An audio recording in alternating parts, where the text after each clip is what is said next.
Auction time. This is the 4F series auction. 4F01. It's a knife blade made from Georgia Jasper, I mean. It's on video. Let's see. 5 1/4 almost. Blade width 1 7/8. Actual length of the cutting part is 4 3/16. Yeah, it has a little bit of the cortex on there, on that side. Yeah, it's all on video.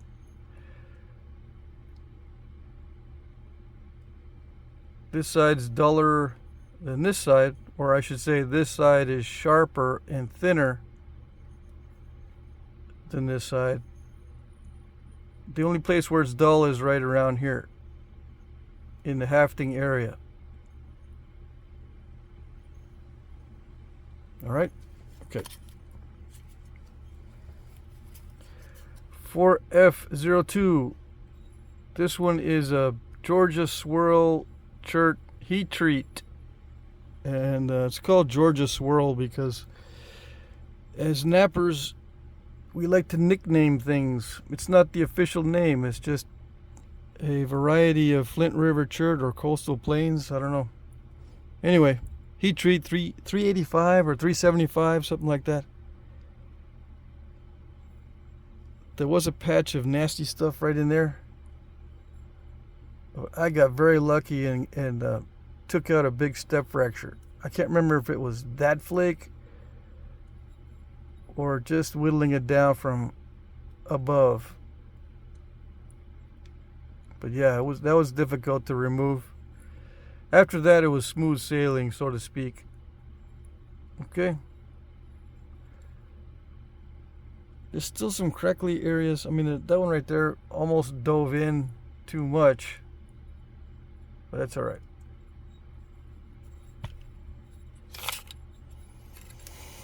This one is 4 5/8 by 2 inches wide at the widest part. The actual blade is 3 3/4. And there are millimeters on here too, just on the bottom side. See that?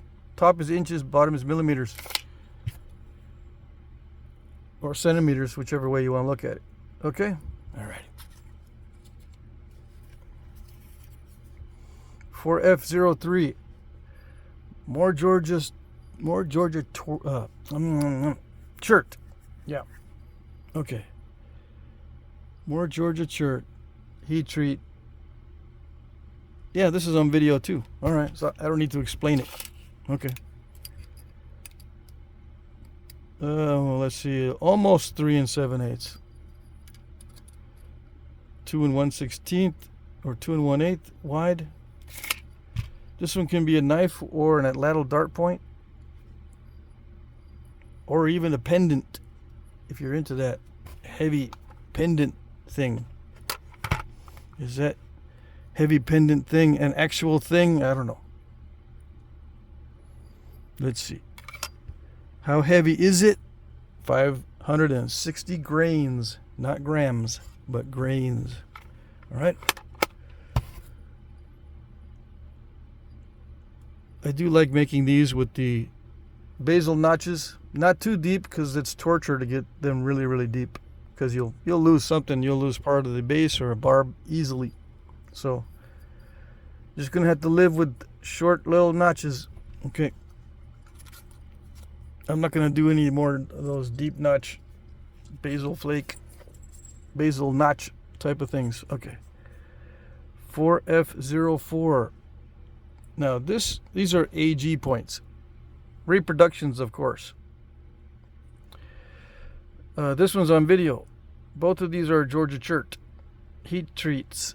Yeah, both of them. This one came from a chunky piece, and this one came from a thin flake. You can see the original flake scar on that one.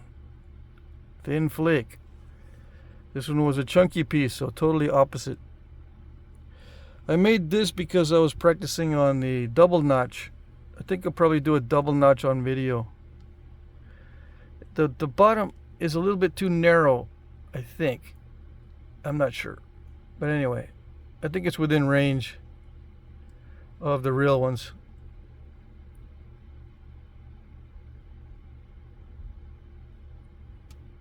I don't know if any of the real ones had the original flake scar on them like that. But it makes it faster to knap. Yeah, so you don't have to worry about flaking both sides.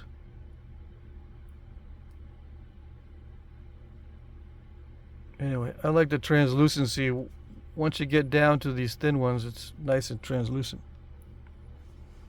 You know, these small ones that can be made very thinly. All right. Those two are together and under one item number. Okay.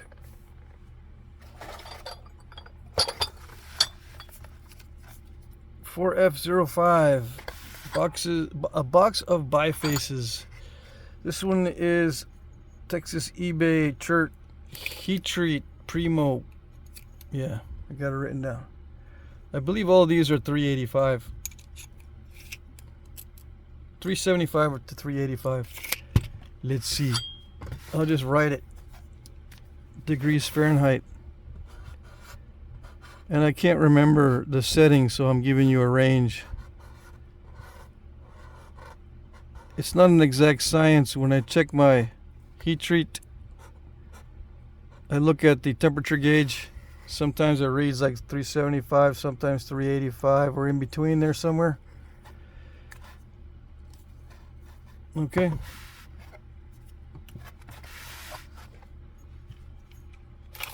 This one is 3 7/8. And the rest of these are Georgia Chert heat treats. And they're refined bifaces, I should say. I didn't want to go thinner on this one because I was losing interest in it last night. I usually do these at the end of the day. I was getting tired, so I didn't thin this way down, but there you go. It is what it is, I guess. 4 7/8, yeah. And I call these refined bifaces because they're like 5-to-1 or better in many cases. Let's see, 65 millimeter by, this one's 9.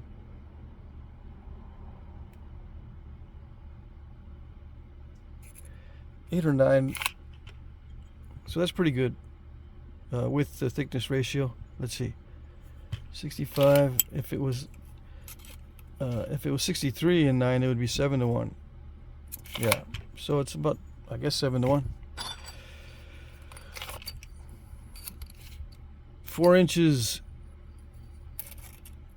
almost 2 inches.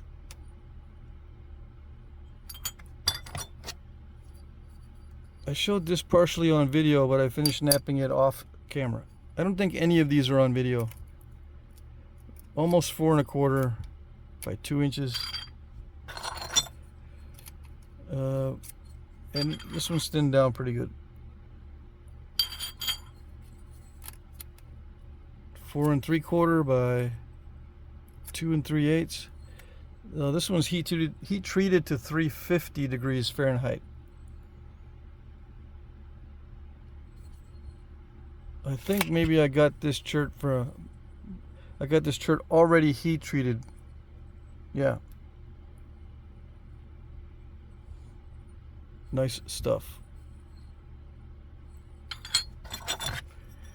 This one I got already heat treated as well. Let's see. Did I heat treat this myself?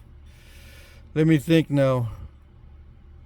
Since I didn't write down anything on this, I don't remember anything about it.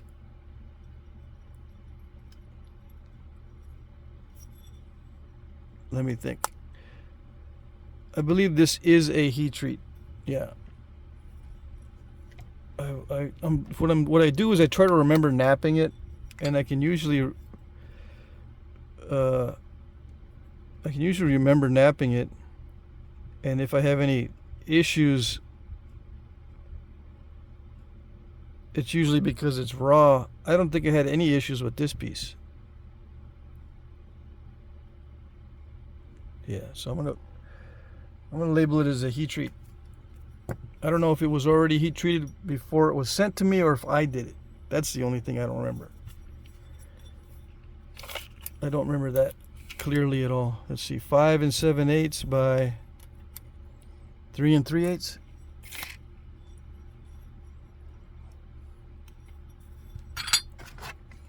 And last but not least, this one is 4 5/8 by 2 1/2.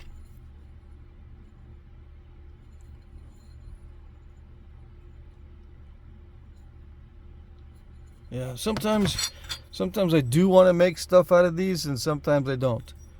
This week, I did not want to make any completed points out of these, so I just saved them up. And I can make a bunch of these much faster than I can spending a lot of time just trying to make points in knife blades. I can make quite a few more bifaces than I can anything else. So that's what I did.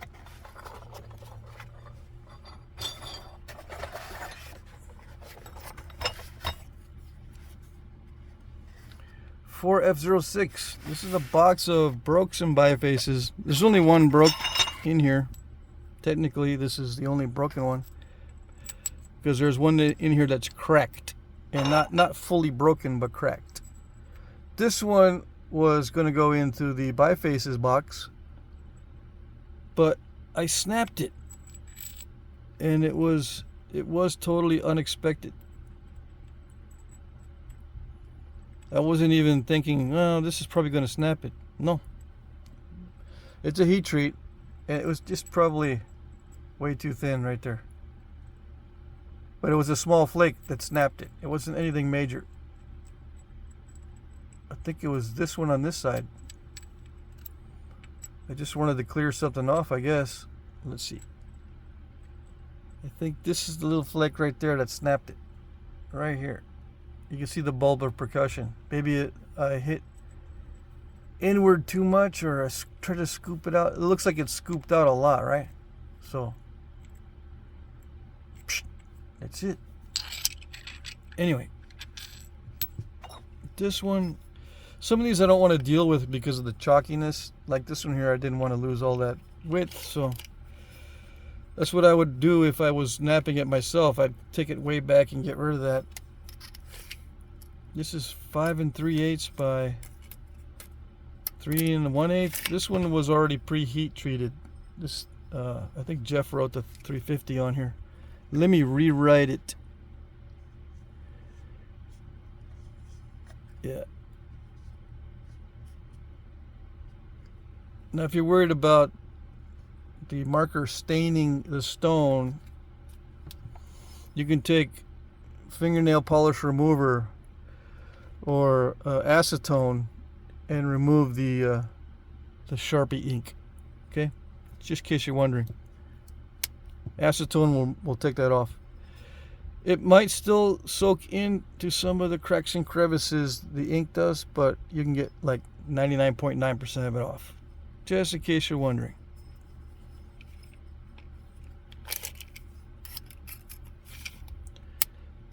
I said 5 3/8, right? Yeah, I think I already measured it. All right. This one is a raw piece. I remember because it gave me some trouble, and it did crack. Right here. Crackiola. It goes all the way through. You can't see it that well, but it goes all the way through. They call these hag stones. H-A-G. Hag stones. When they got a hole in them. Now this had a bunch of sand in it. It still probably has some sand in it. Yeah. Or some kind of dirt. Or soil. I didn't wash it out. Alright? It doesn't have little crystals in it. It's not a geode type of thing. Okay?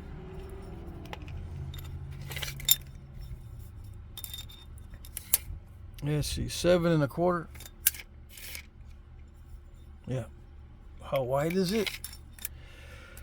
Just in case you need to mail it. 4 1/4. This one here, I also received this one as a heat treat. This is heat treat. Dum-de-dum. My markers, they did not survive the heat wave.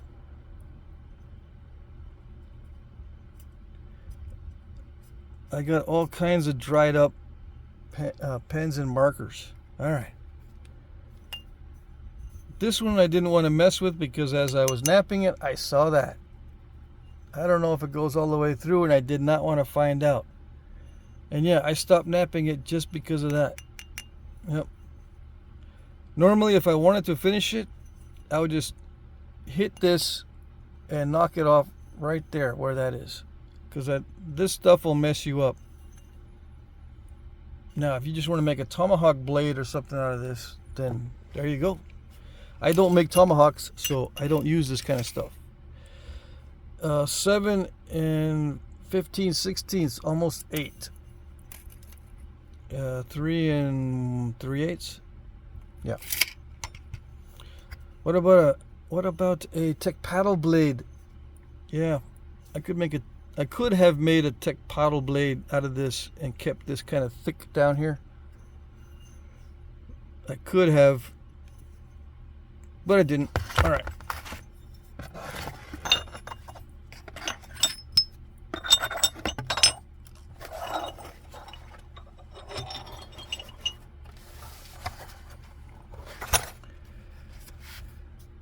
F07. Let's see what's in the bag, the box of goodies. These are all heat treat swirl flakes. Do I have any temperatures? They range from 350 to 385. Let's just be safe.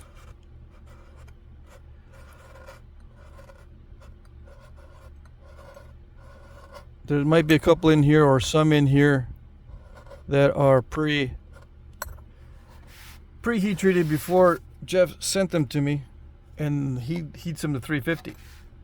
Okay?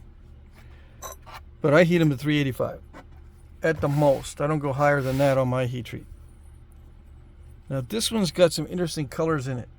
This has got like a grayish, greenish looking thing. I'm colorblind, so it might be a different color to you too.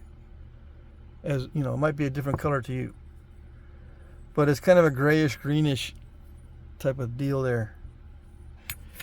It does look a little different once you start napping through it, but it still looks similar to that color. Yeah, so these are all just big old flakes. Yeah, you know, they vary in size and thickness, but they're all heat treats. This is the stuff I like using. I just don't. I end up not using it all. Yeah. I end up collecting way too much of it if I start saving it for myself. 5.5. 3 7/8.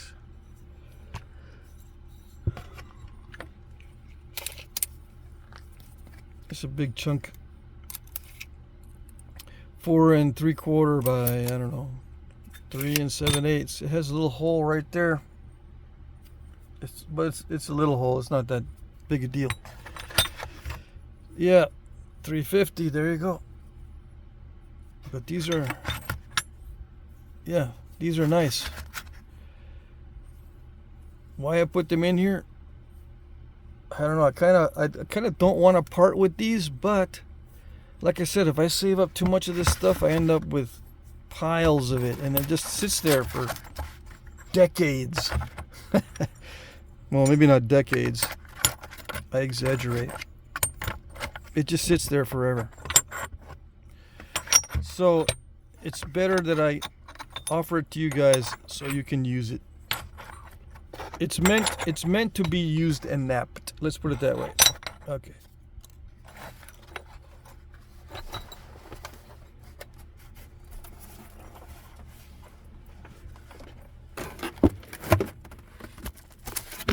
Come on, let's do this right. 4F08.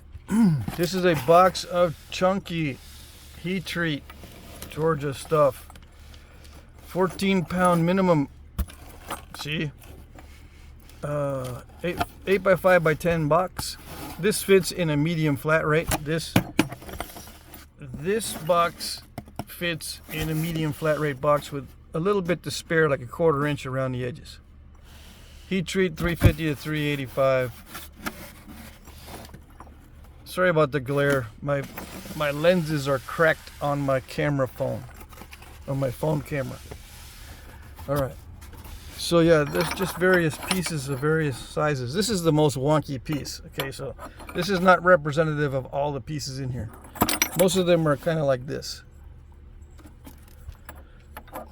Let's see. They're over 3 inches. There's some that might be a little bit under, but they're all kind of chunky, and many of them have cortex, and many of them are curved. Okay, I napped these also down into arrowheads, you know, like the one on video. Like, let's see, like this one here.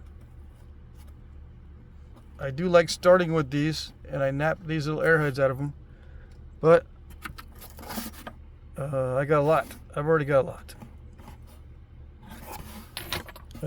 There's some fairly good sized pieces in here, but they're all going to be wonky. You know what I mean? They're going to have maybe some issues with inclusions. You know, the limestone, I guess, the limestone inclusions, and they got stuff like that in them, and maybe some cracks.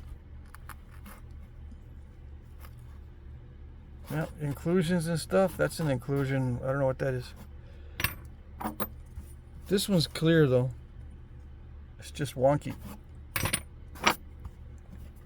Some of these are going to be swirl. Some of them are going to be butterscotch type chert.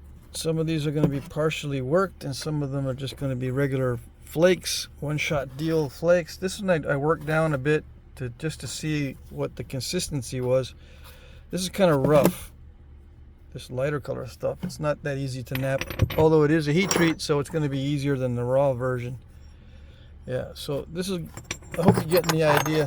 I've got some bifaces in here, but they've got issues with the inclusions, so I didn't want to deal with them. They go in the box.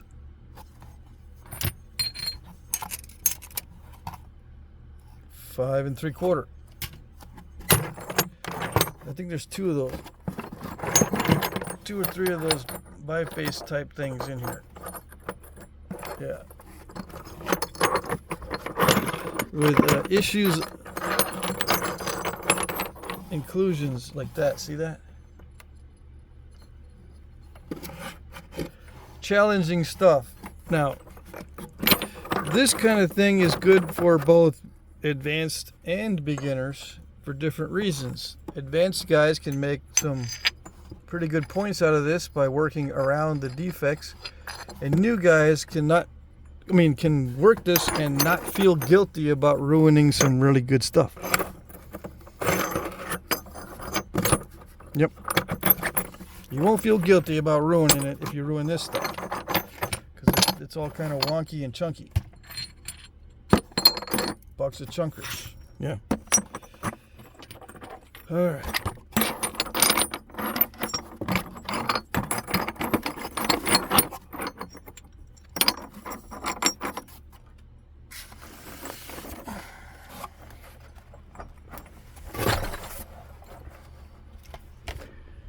Okay, I'm going to read my notes on the rules. There's a better description in the description box. Okay.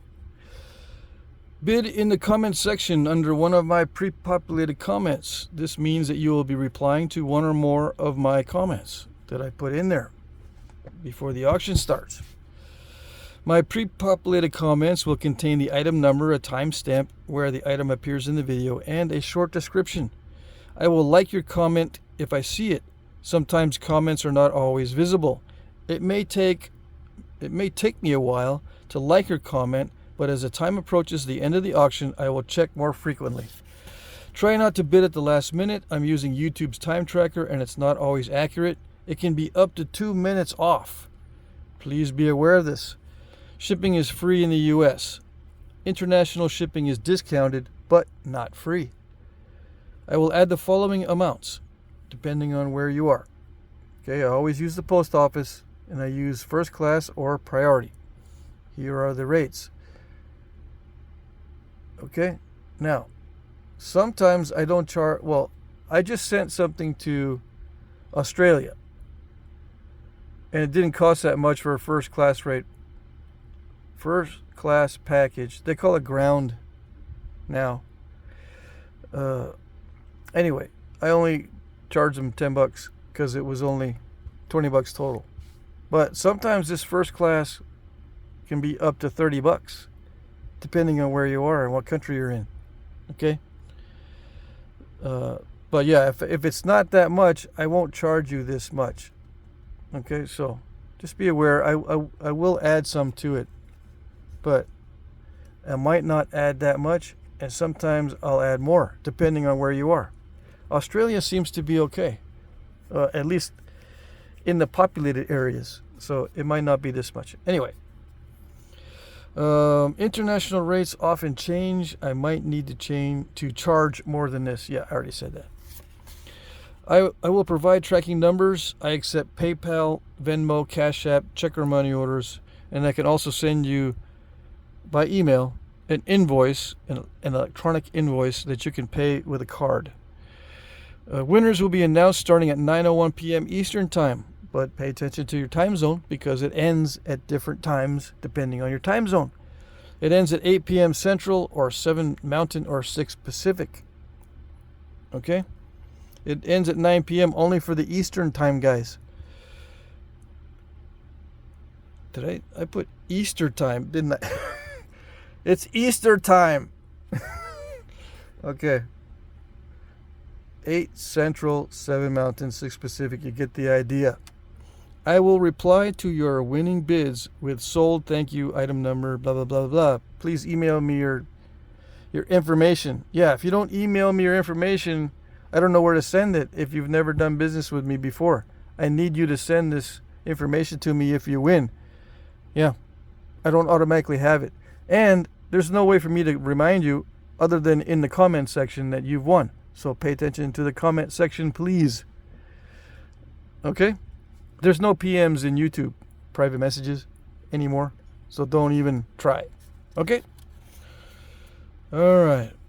There's a more complete description in the rules. Yeah. There's a more complete description of the rules in the description box. Okay?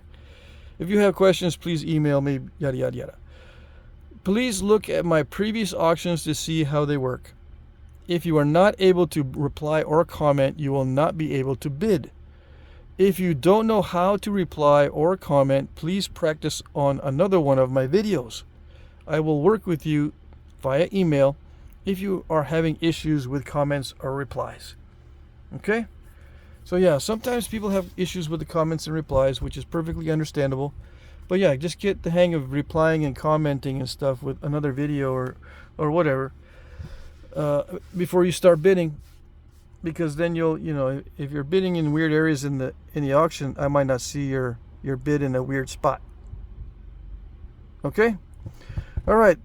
I think it's a holiday today, right? Labor Day. I hope you guys are having a good holiday and everything's going well. And good luck.